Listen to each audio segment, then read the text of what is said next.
நாவுக்கரசர் அவதாரம் கிபி 575 மார்ச்சிலிருந்து ஏப்ரல், அதுக்குள்ள ஜெய ஆண்டு பங்குனி மாசம் ரோகிணி நட்சத்திரம். இது தெரிஞ்சது, தேதி எல்லாம் தெரியல. 575 கிபி அவர் பிறந்தது. திலகவதியாருக்கு 12 வருஷம் ஆச்சு. அப்போ நாவுக்கரசருக்கு 9 வருஷம் ஆச்சு.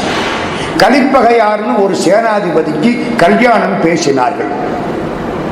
கிபி 584 குரோதி வருஷம் சித்திர மாசம் நிச்சயதார்த்தம் பண்ணாங்க. இதெல்லாம் ரெக்கார்டு இருக்கு. நிச்சயதார்த்தம் பண்ணாங்க.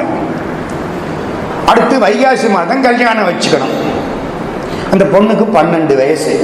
அக்காவும் தங்கையும் மனம் பேசினார்கள்.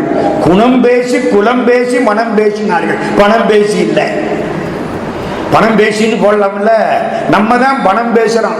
திருமணங்கள் சொர்க்கத்தில் நிச்சயிக்கப்படுகின்றன அந்த காலம், திருமணங்கள் ரொக்கத்தில் நிச்சயிக்கப்படுகின்றன நம்ம காலம். பாடுறாரு பாருங்க. அனங்கனைய திலகவதியார் தம்மை ஆங்கவர்க்கு மனம் பேசி வந்தவரும் வந்தபடி அறிவிப்ப குணம் பேசி. முதல்ல பையனுக்கும் பொண்ணுக்கும் குணம். குலம் பேசி கோதில் சீர்புகழனார் மனங்குள் அரவு அகல் அல்குள் பைந்தொடியை மனம் நேர்ந்தார். கல்யாணம் நிச்சயதார்த்தம்